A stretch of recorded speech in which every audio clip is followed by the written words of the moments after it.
भीष्म और दुर्योधन के निर्णयों की तुलना कौन सही था? महाभारत भारतीय इतिहास और संस्कृति का एक ग्रंथ है जिसमें धर्म, नीति और राजनीति के जटिल पक्षों को दर्शाया गया है। इस महाकाव्य में कई महान योद्धाओं और विचारकों की भूमिकाएं हैं जिनमें भीष्म पितामह और दुर्योधन प्रमुख है। दोनों ही महाभारत के केंद्र में स्थित पात्र है और उनके निर्णयों का प्रभाव पूरे युद्ध और इतिहास पर पड़ा। इस लेख में हम भीष्म और दुर्योधन के निर्णयों की तुलना करेंगे और यह समझने का प्रयास करेंगे कि कौन सही था और कौन गलत। भीष्म पितामह नीति और प्रतिज्ञा के बंधन में बंधे योद्धा। भीष्म पितामह कौरवों और पांडवों के दादा थे और अपनी प्रतिज्ञा के कारण कौरवों की ओर से लड़े। उनका जीवन त्याग और बलिदान का प्रतीक था, लेकिन कुछ निर्णयों ने महाभारत के युद्ध को अटल बना दिया। भीष्म के प्रमुख निर्णय और उनके प्रभाव।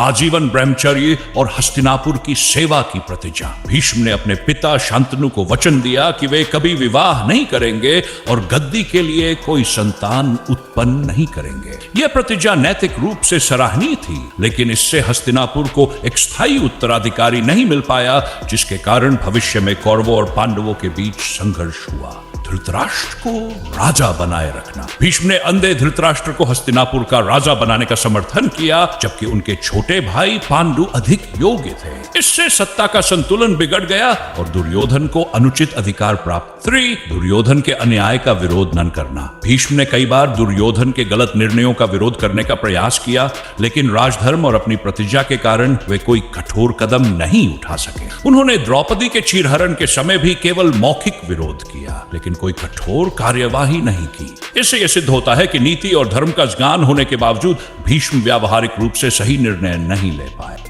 कौरवों की ओर से युद्ध करना। भीष्म ने जानते हुए भी कि पांडव धर्म के मार्ग पर हैं, कौरवों की ओर से युद्ध लड़ा। उन्होंने यह निर्णय अपनी प्रतिज्ञा और राजधर्म के पालन के लिए लिया, लेकिन यह नैतिक रूप से गलत सिद्ध हुआ। युद्ध के दौरान भी उन्होंने दुर्योधन के अत्याचारों को रोका नहीं, बल्कि उनके सेनापति बनकर पांडवों से युद्ध किया।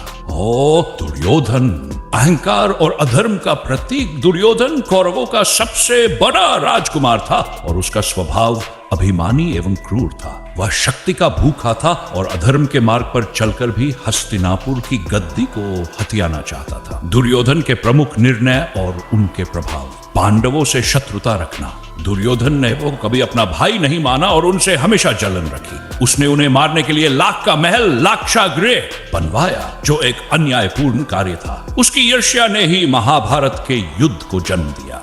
द्रौपदी का अपमान। जब पांडव जुए में हार गए तो दुर्योधन ने द्रौपदी का भरी सभा में अपमान किया। यह उसकी क्रूरता और अनैतिकता का सबसे बड़ा प्रमाण था। इस घटना ने पांडवों के मन में प्रतिशोध की भावना भर दी और महाभारत के युद्ध को अनिवार्य बना दिया। कृष्ण की शांति योजना को अस्वीकार करना। भगवान श्री कृष्ण ने महाभारत से पहले शांति की कोशिश की और केवल 5 गांव पांडवों को देने का प्रस्ताव रखा, लेकिन दुर्योधन ने अहंकारवश इसे ठुकरा दिया और युद्ध को टालने का मौका गवा दिया। यह उसका सबसे गलत निर्णय था, जिसे अंततः कौरवों का संहार हुआ। भीष्म, द्रोण और कर्ण की सलाह न मानना। भीष्म, द्रोणाचार्य और विदुर ने कई बार दुर्योधन को धर्म के मार्ग पर चलने की सलाह दी, लेकिन उसने किसी की नहीं सुनी। उसने सिर्फ अपनी जिद और अहंकार को महत्व दिया, जो उसकी पराजय का कारण बना। अपने धर्मी मित्रों पर विश्वास करना। दुर्योधन ने शकुनी और कर्ण जैसे लोगों की सलाह को प्राथमिकता दी, जो छल और कपट में माहिर थे। इनकी नीतियों के कारण उसने कई गलत फैसले लिए,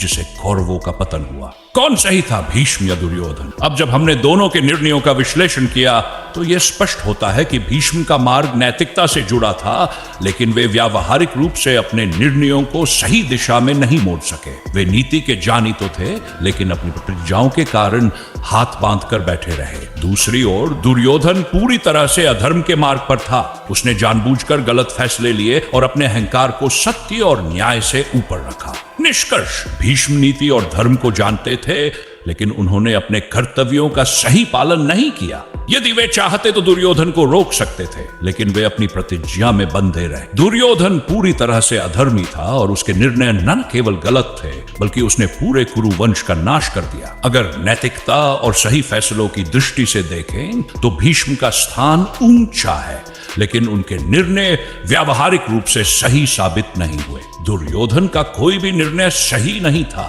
क्योंकि उसने स्वार्थ, लालच और अहंकार के आधार पर ही फैसले लिए। अंततः भीष्म का निर्णय नैतिक रूप से सही था, लेकिन व्यावहारिक रूप से गलत साबित हुआ, जबकि दुर्योधन का निर्णय पूरी तरह से अधर्म और अहंकार पर आधारित